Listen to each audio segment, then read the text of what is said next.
All right, everyone, I've got 6 of 7 top stories ready to go for you here on News Now, which is a part of fox10phoenix.com. Again, thanks for your patience and understanding while I get everything ready to go for you. Again, happy Friday. My name is Pilar Arias. Such a pleasure to be with you each and every day. By the way, did you know that News Now streams 13 hours a day? That's a normal any given day, Monday through Friday, from 9 a.m. to 10 p.m. Arizona time. So you've got me, you've got Mike Pace, you've got Christy Larson. Now a team of 3 streaming for you 13 hours a day, and it is so fun each and every day. We all appreciate getting to know you as well. We do talk to you in the YouTube chat. We like to interact with you News Nowers. That's what I like to call you all. All right, so I need to make sure the audio's A-okay, and then I'm going to get going with some of these top stories from across the country. Feel free to let us know where you are watching from, not necessarily where you live, but where you're checking in from today. You could be on vacation, visiting family, friends. It's summertime for a lot of folks still. Just making sure I've got all these ready to go for you.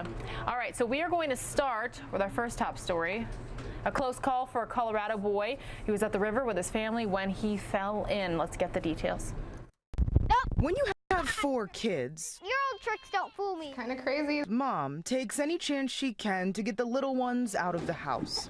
Last week, instead of the front yard, Mom took the kids to the river. And that's when fun, The ledge is super slippery, turned frightening in an instant. But make sure you do not go there if the water is on the ledge. That's what happened to me, and I fell in. Little Andrew was somewhere around here, playing on the steps when he slipped, fell into the water, and lost control from there. I hear a woman just shouting that there was a boy underwater. And I look out and I just see his head. That woman, It was just emergency. on the phone with us today. That's why I jumped in. It's a woman who does not want to be called a hero or have her face on TV. Just swimming as hard as I could to get to him as fast as I could. A woman that saved this boy's life. I was thinking how I would go to heaven, so I wasn't panicking. I was thinking how I would just go to heaven, and that it would be a better place than earth. But I'm glad I got more life. More life for Andrew, and maybe a lesson too. A lesson for everyone. If the water is on the ledge, do not step in. Right now, it's no joke with how the runoff is and how high it is. The Fairgrounds Park in Loveland does have signs warning people that the water is swift, but as you can see, a hot summer day only ignites the urge to get in. It was just fast and terrifying. As for that woman on the phone, she may not want to share her face with the world, but this family is doing all they can to share her story. I'll never be able to repay her what she did.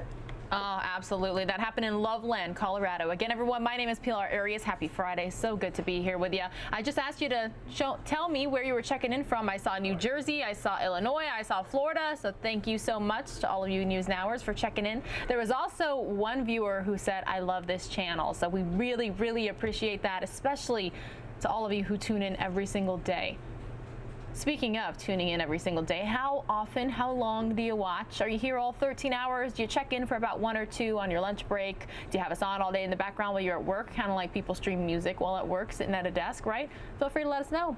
All right, so this next top story I have for you, everyone, it's kind of basketball related, or basketball star related, that is, and that's because Golden State Warriors star Steph Curry and his wife Ayesha, on a mission, they've launched a new foundation aimed at helping thousands of underserved children. The Golden State Warriors may have moved to San Francisco, but for Steph and Ayesha Curry, It's a big day for myself, my wife Ayesha. their hearts are still in Oakland. With more than 800 Oakland children invited to celebrate Thursday near Lake Merritt, the Currys announced their new foundation they call Eat, Learn, Play. The Currys hope to help some 10,000 children in Oakland. There's a huge need here in Oakland.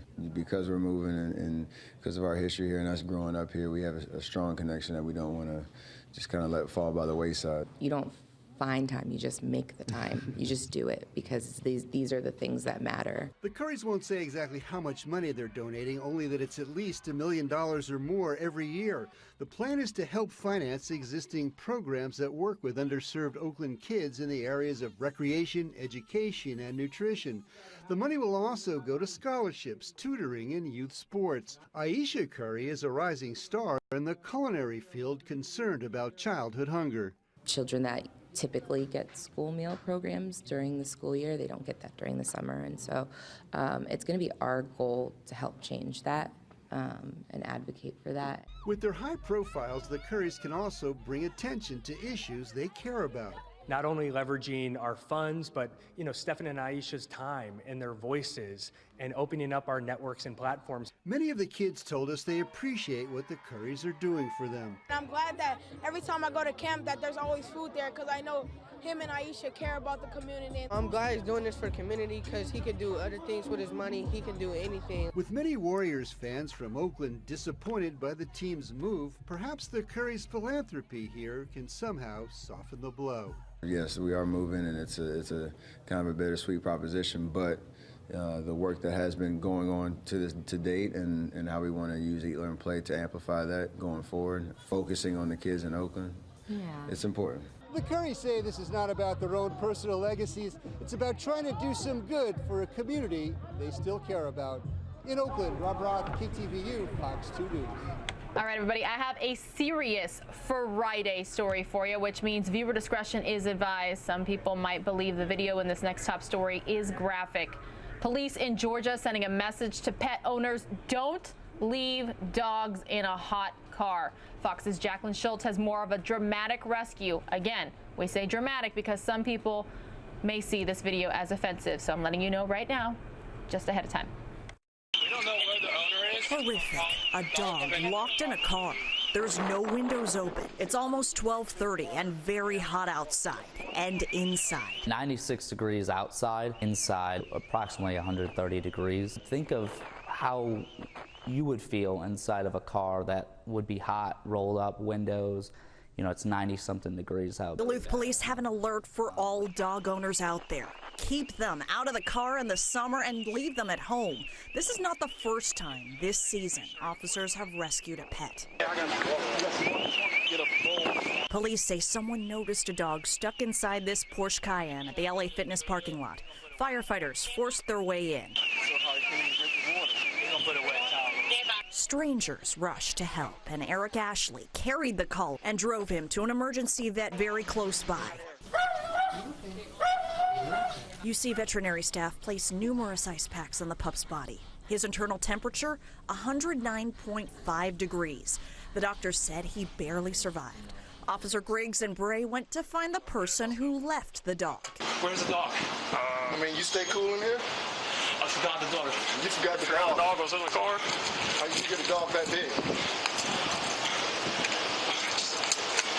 Too early. Police say Baluoji was dog sitting for his roommate and forgot the dog. He was cited for animal cruelty and ordered to show up in court. Police do say he's now very sorry for what he did. Sometimes I don't think people care enough about what they have in the back seat. I guarantee when they drove to wherever they parked, they had the AC on. In Duluth, Jacqueline Schultz, Fox 5 News. Oh man, you heard that confrontation between officers and the man responsible for caring for that dog. They asked, were you staying cool inside?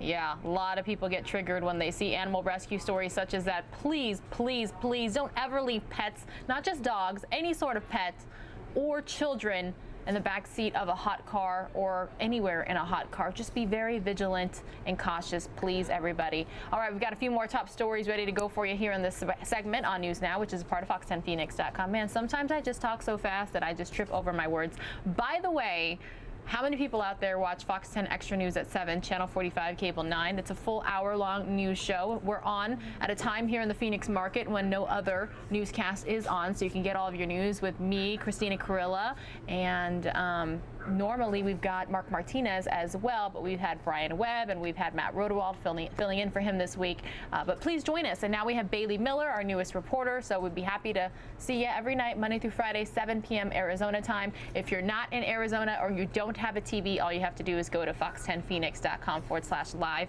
But it's funny because we show you all the time. You know, the host here, me, Mike, Christy, we control everything. We control the graphics, we control the audio as best we can because sometimes we aren't in control of audio from the live feeds that are coming in. We play what we call the sound bites, the video for you, B-roll. You know, I'm teaching you all these journalism lingo terms. So, you know, it's live television. Sometimes stuff happens. And last night, I messed up. I pulled myself up on camera instead of playing a sound bite that I was supposed to. But you just got to roll with the punches. That's what happens when it's live television and we control everything. That's why I call it mission control. Matter of fact, I'm going to show you all the News Now set again from a different vantage point. This is why I call it mission control. Look at all these buttons we have to press. We've got to control the audio, we've got to control the video, we've got to control the graphics. There's lots to do, a lot of responsibility. With great power comes great responsibility, right? What movie is that quote from? All right, everybody, so let's continue on with the top stories train right now. Make sure I've got the right story ready to go for you. A multi-state search for a suspected serial rapist comes to a close after police arrest a suspect Wednesday in Wisconsin. Let's take a look.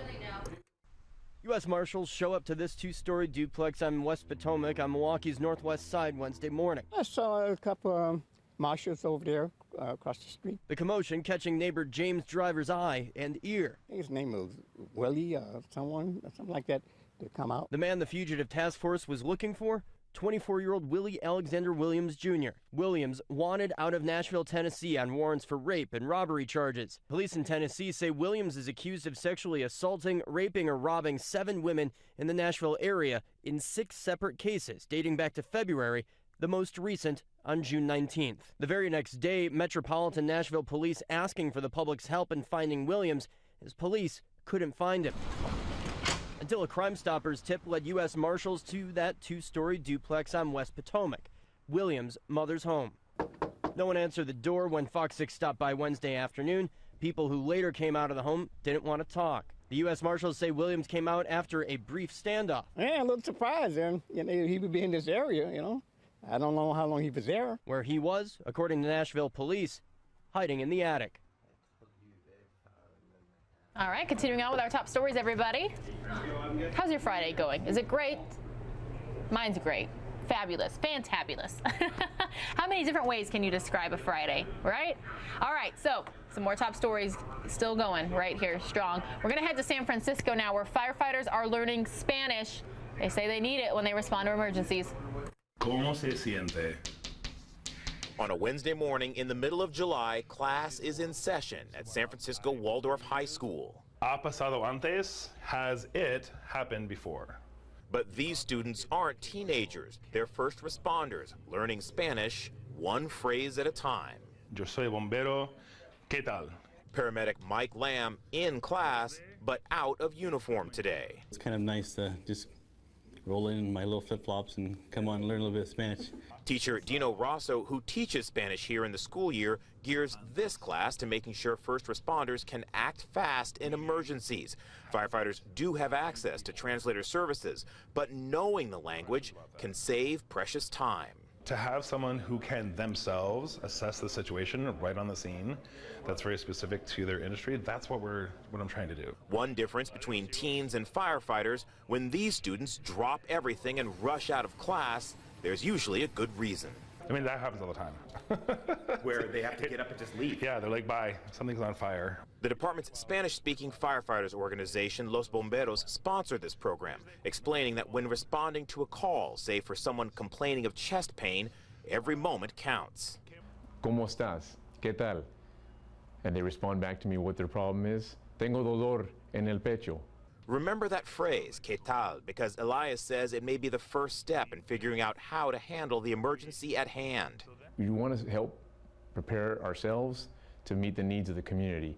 After just one class, Paramedic Lamb has already learned that key phrase. ¿Qué tal? Is like, what's going on? So that's pretty simple, and like you can keep using it to get to what you want, so that's kind of nice. This pilot program is not just open to San Francisco firefighters. In fact, it's open to first responders throughout the Bay Area. The hope is that this will expand to be a year-round program and will also expand throughout the city. In San Francisco, Christian Cafton, KTVU, Fox 2 News. This is a Fox 10 News Alert.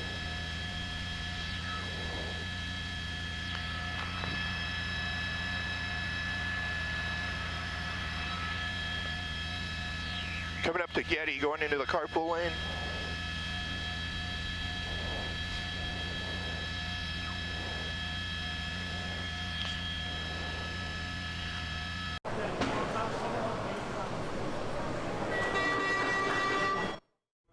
All right, everybody, I thought that we were having a live police chase there, but it looks like it was a replay from this morning's police chase. So, sorry to get you excited there. I got myself excited thinking that we had a police chase, and I took it right away because that's what we like to do here at News Now. All right, so I've got another top story ready to go for you all here. We're going to head to Utah, where this is actually quite a frightening situation. It appears that a man walked into a gun store at a town about 45 miles, I believe it was southeast of Salt Lake City. Let me get the details here. Always got to make sure I'm telling you the right information here. Yes, a man walks into a sporting goods store in Utah, asks to see a gun, and then tries to load it. Fox's Lexi Johnson's going to be reporting. Turns out this happened in Heber City, which is about 45 miles southeast of Salt Lake City. Police say the 3 people involved in stopping Jose Sosa from leaving the store with a loaded gun are pretty shaken up by the incident. Heber City police say Jose Sosa walked into this store on July 12th and asked an employee to see a specific revolver. Unbeknownst to them, at the time, he'd already concealed ammunition for that revolver on his person. Sosa then tried to load the gun and leave the store, but was confronted by a store employee and 2 Good Samaritans who jumped in to help. There was a struggle over the revolver, which ultimately ended up in the customers coming to assist the worker. And they were able to wrestle the gun away from him and hold him in place until we arrived and took him in custody. Officer Darby says he's grateful to the people who stopped Sosa and feels that the situation would have been a lot worse had they not stepped in to confront him. We really appreciate the Good Samaritans, the citizens in Heber City, as far as that are willing to realistically put their lives in harm's way to help somebody else that's obviously in harm's way at that point. Police didn't get a chance to get contact information for the second Good Samaritan, and they want to know who the man is so that they can recognize him properly. Sosa has an extensive criminal history and is known by police. In relation to the incident that happened here at Sportsman's, Sosa is charged with aggravated robbery, assault, and possession of a firearm by a convicted felon. In Heber, Lexi Johnson, Fox 13 News, Utah. All right, everybody, I told you we were waiting for Air Force One to depart from our nation's capital, heading to New Jersey. The president and the first lady. I do have a live picture, but I'm assuming the photographer, photojournalist, however you would like to refer to him or her, is zoomed in on the plane because it's a very, what we call, tight picture. It's very zoomed in. It's very focused on something in particular. You don't see the entire plane. So when the picture zooms out, I will bring it to you live right here on News Now, which is a part of fox10phoenix.com, because as you heard me tell Mike Page at the end of News Now on Fox 10 Extra, regardless of your political views, watching Air Force One take off and land is a gorgeous sight. It really is. So we'll have that departure here in just moments. Meanwhile, I would like to remind you, please like, share, subscribe. Let your friends, your family, your coworkers, your neighbors, everybody you know about us right here on News Now. There's 3,500.